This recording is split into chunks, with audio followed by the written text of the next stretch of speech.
Hi everybody. I'm sure you've all got your favorite Erekose videos, but remember the dude. Um, he uh, he was once described by Fresh Start Monday as the black belt of making a murderer YouTubers, and for me this is a great example. Zander Road Part 1 and 2 of why we admire Erekose, the dude, so much. Um, the dude, incidentally, from the Big Lebowski. At one time, I must admit, he did used to call me Donnie, and then thankfully, Travis Williamson came along. He became Walter, and Walter very kindly referred to me as Smokey. So if you've ever watched the film The Big Lebowski, you'll know exactly what we're on about. But just so that you know, the dude, uh, Travis, is Walter, and I'm very pleased that I'm no longer Donnie and I'm now Smokey. Anyway, here we go with Zander Road Part 1. Let's screen share. Let's go up here. Let's go down here. Click on share audio and share screen. And let's move me out of the way up there. Let's enlarge that full screen. And let's sit back and enjoy the dude.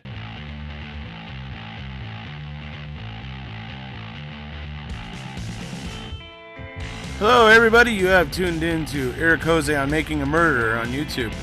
I cover virtually any aspect of making a murderer. I go over the evidence, the documents, the photos.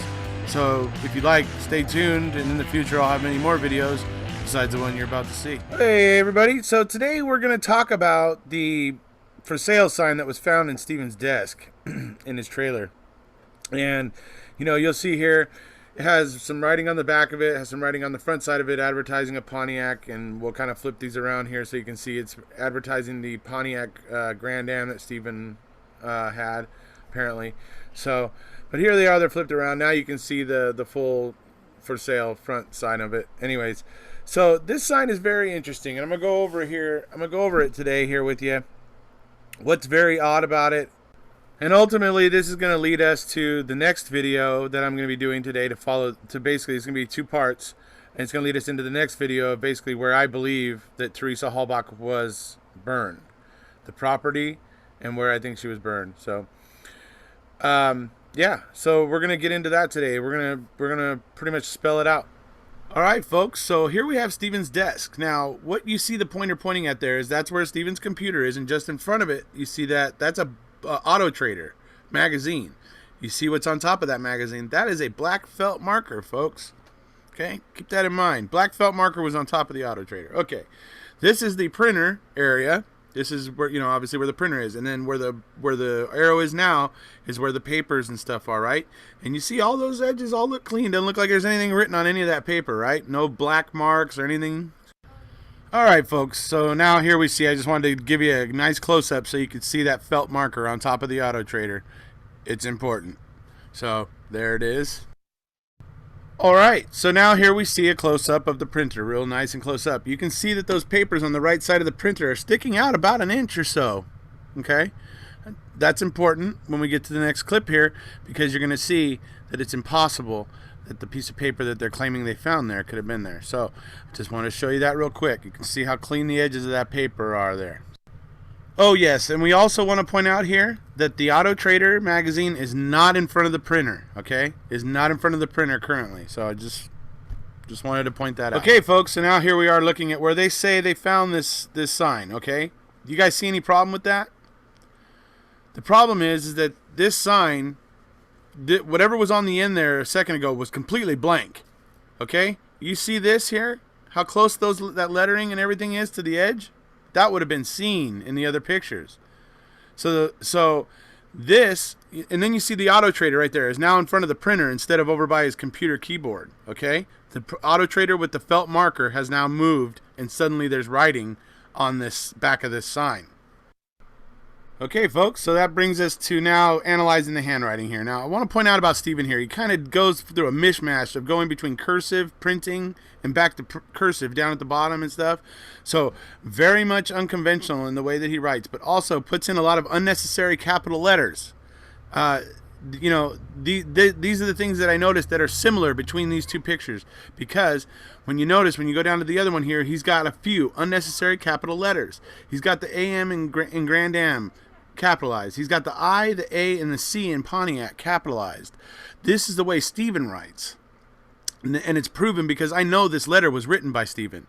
This letter was undoubtedly written by Stephen. So that's why I say these two actually seem to match. Okay, what doesn't seem to match is the next one. So another thing I wanted to point out about that last picture is that also you'll notice that the marker used to do the front of that sign was a different marker, I think, because you could tell it was running out of ink. It was starting to not make a nice even mark. It was like making little streaks kind of. So something else that's interesting, because when you see this sign here, this ink looks perfect, like out of a brand new pen.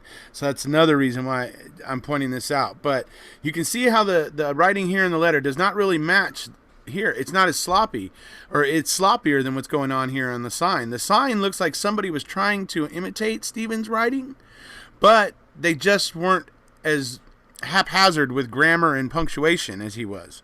So this sticks out to me. But even if the handwriting analysis doesn't convince you, what should convince you is the fact that when we saw what was hanging out before in the first picture, there was no way that this writing could have come this close to any of these edges. What I also want to point out is that Auto Trader magazine, you see it there, the one that had the felt pen on top of it. Okay, so just to reiterate, folks, obviously no Auto Trader magazine in front of the printer at this point. No marking on that paper where they're saying that they pulled the for sale sign from. Nothing there. You would have seen, trust me, it's black felt marker. We would see something. So that's the way it is there, folks. I mean, it's just fishy as heck. You know, there's that marker that was over on top of the Auto Trader, and we know by the time that there is writing on that paper that Auto Trader that had the marker on it moved. So this all leading us to the address of 3302 Zander Road, which is very important because in the next video that I'm going to be doing here, we're going to find out about a guy named Mr. Metz and what he experienced on November 1st. So get ready for that video, and if you haven't already, please hit subscribe. So like Pretty I said, Diva 15 millimeters wide jaw opening oversized stainless steel toenail clipper cutter trimmer with nail file for thick nails, extra large fingernail toenail clippers for men. Yeah, Made of top quality. Yeah, that's good. Okay, so I'm not too sure if I need any fingernail clippers that look like secateurs. Maybe I do. But anyway, let's get back to this. So yeah, that's the first part of Zander Road, and it just blew me away. As the fact that he'd dug so deeply into these photographs. It's quite bizarre, isn't it? You know how everything moves in these official photographs. What on earth is going on here? Anyway, that's that. As I say, that's my favorite. Well, that and part two, my favorite videos of the dude. And I didn't mind telling him on several occasions, but there were others that spring to mind, like I particularly enjoyed Mastermind with Jane and Jane Sharper Than the Pencil and Linda from Chicken Convictions. That was an absolute blast doing that. That was so funny. Oh, Jock, what is it? Oh, there's a bird in the sky. Okay, Jock, come here. Come here. Good boy. Good. Yeah, you're doing a grand job. Okay. You keep a watch of everything. Now there's somebody outside it with a ladder, so not to worry. Good boy. So well, as I say, sit back and enjoy the dude. We all miss him so much. And we'll look forward to the second part of Zander Road. But please do let me know what your favorite Erekose video is. He did so many, and maybe we can sit back and watch that together as well. Okay, catch you all again soon. Bye for now, from me and Jock.